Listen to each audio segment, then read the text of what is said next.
Real people, real confessions, the stories you weren't supposed to hear. Welcome to Beyond Reddit Stories. I never thought betrayal could feel this quiet. There were no slammed doors, no screaming matches, no late-night confessions soaked in whiskey and regret. No, what I got was worse. I got silence.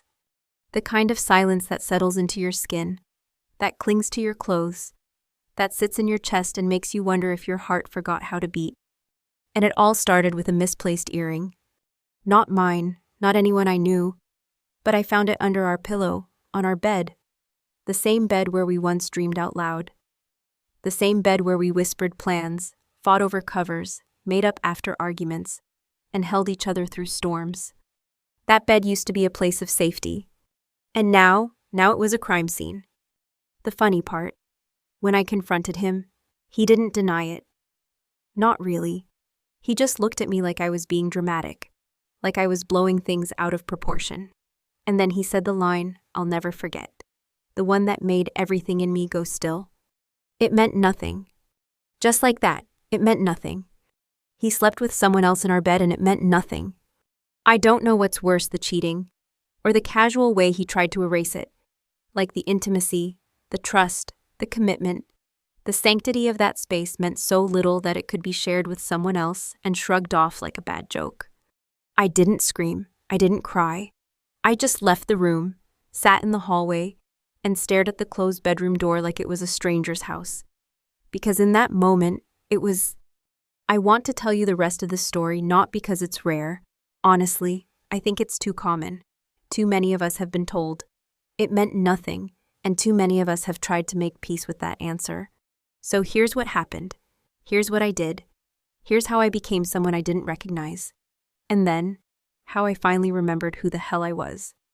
Before all of that, before the earring, before the silence, before the unraveling, I was just ordinary. I wasn't looking for drama. I wasn't chasing chaos. I was the kind of person who meal prepped on Sundays, who kept a calendar color-coded by grocery sales and dentist appointments. I watered plants. I called my mom. I read before bed. And I loved him. God, I loved him so simply, so stupidly. The kind of love where you remember how they like their coffee, but forget to question where they were at 2 a.m. We met in college creative writing class. I remember the way he laughed at something I said. Even though it wasn't that funny, that's how it started. What followed was 4 years of building a life together, one small step at a time.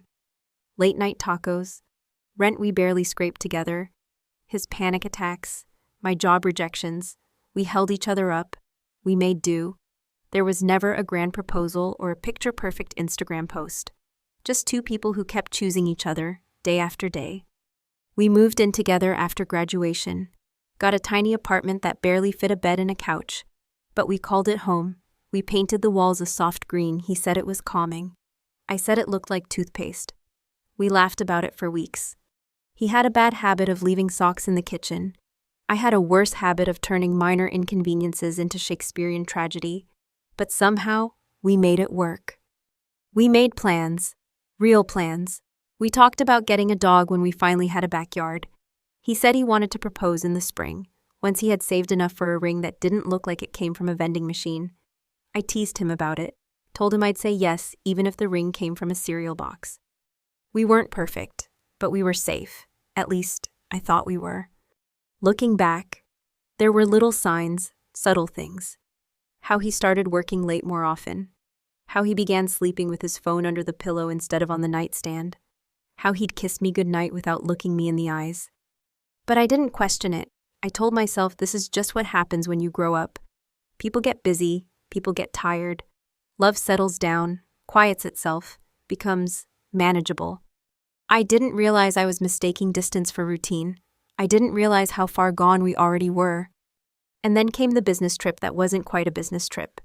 The 3 missed calls, the unanswered texts, the cold dinner I reheated twice and eventually threw away.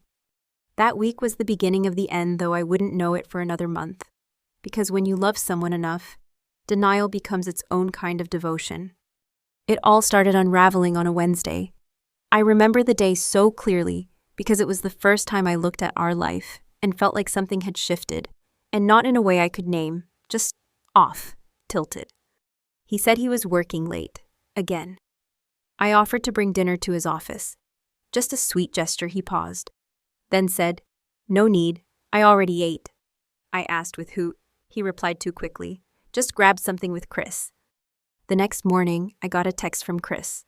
"Hey, we still on for drinks this Friday? Haven't seen you two in forever." I didn't reply. I didn't ask Chris anything. Instead, I stared at my phone for 10 minutes and then deleted the thread. Some part of me knew I wasn't ready to hear the answer out loud. But the cracks kept growing. There was a new cologne I didn't recognize, a shirt I hadn't seen before, and once, he came home with a tiny scratch on his neck, nothing dramatic, but intimate. The kind of mark that doesn't just happen in passing. I didn't say a word, because how do you ask someone if they're still in love with you, without sounding desperate? And then came the earring. I was changing the pillowcases, something he never helped with.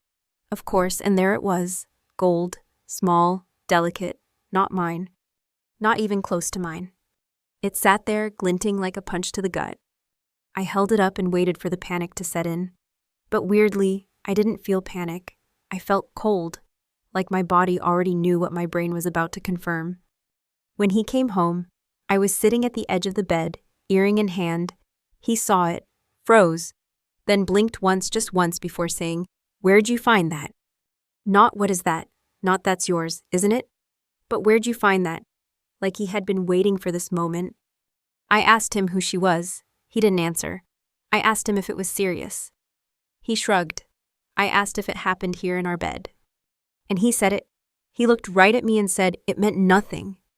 I think my heart actually paused. I remember blinking, like I was trying to reset reality. I laughed, a dry, bitter sound that didn't feel like it came from me. "You brought another woman into our bed and it meant nothing." I said it out loud like I needed to hear the absurdity. He said he was sorry. He said he'd been feeling disconnected, that it was a mistake, that it only happened once, that she didn't even matter, that I was the one he wanted. But I couldn't hear him. All I could hear was the sound of bedsheets rustling in my memory. Our bed, the place where we once made plans, now tainted by something I didn't invite in, something I could never fully wash out. I walked out. Not forever, just out of the room. I sat in the hallway for a long time, with that earring still in my hand, wondering if I should flush it, throw it, smash it, or wear it as a reminder. That night, I slept on the couch. He didn't come out to check on me. He never even opened the bedroom door. And that was the beginning of the distance I couldn't cross again. But here's the thing about betrayal, it's not loud. It's quiet. It drips in slowly, like water through a crack in the ceiling, until one day you look up and realize the whole structure is soaked through. The next few days were a blur. He acted like things were normal. I didn't ask questions.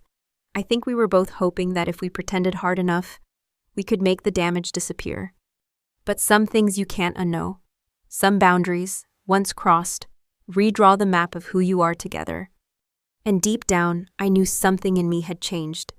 Not broken, just cracked. And from that crack, everything started spilling out. I tried to stay. God, I really tried. I thought if I just breathed through it, held on long enough, maybe the pain would dull. Maybe things would go back to the way they were. Maybe he would change. Maybe I would. We even had a talk, the let's fix this kind of talk. He said he regretted it. He said he missed us. He said he'd go to therapy. He said all the right things, but the words felt empty, like reading vows off a teleprompter. Still, I said yes. I agreed to try, because that's what you do when you love someone, right? You fight, you forgive, you rebuild. Except no one tells you that rebuilding feels like holding wet sand. The harder you press, the faster it slips through your fingers. The first week after his confession, I couldn't look at our bed without picturing them. I changed the sheets, bought new pillows, moved the furniture, but the ghost of that moment lingered. It was in the walls, the air, my skin. I tried to be intimate with him again. That was a disaster. Every touch felt choreographed. Every kiss came with the memory of lips that weren't mine. I cried after. He didn't say a word, just turned over and pretended to sleep. I began noticing things. Little lies, Like how he said he deleted her number, but I saw it still saved under a fake name. Or how he claimed he hadn't spoken to her again yet. I caught a glimpse of their conversation when his phone lit up. Still, I stayed. I started blaming myself. Was I too distant, too focused on work, too predictable? I changed how I dressed. I cooked more. I laughed harder. I tried to be the version of me he might not cheat on. It was humiliating. Then one night, I couldn't sleep. I kept hearing his words in my head. It meant nothing. So I got up, and I went through his phone. I know. That's the final straw for some people. But for me, it was the beginning of clarity. I didn't find text to her. What I found was worse. I found messages to a different woman, flirty, late night, suggestive, and I realized it wasn't just a one-time mistake. It wasn't just one woman. This was a pattern, a habit. And me, I was just the home base, the fallback plan, the safety net he kept close while jumping off emotional cliffs with strangers. I confronted him the next morning. This time, I didn't scream. I didn't cry. I just asked, "How many are there?" He didn't answer. Didn't deny it either. He just looked at me like he didn't recognize me anymore, and maybe he didn't, because I had finally stopped begging. I had finally stopped hoping. I packed a bag, just one, didn't even take the good towels. And as I walked out, he said, "So that's it." I stopped at the door, turned back, and said something I never thought I'd have the strength to say. "No, that was it the moment you let someone else in our bed. This is just me catching up."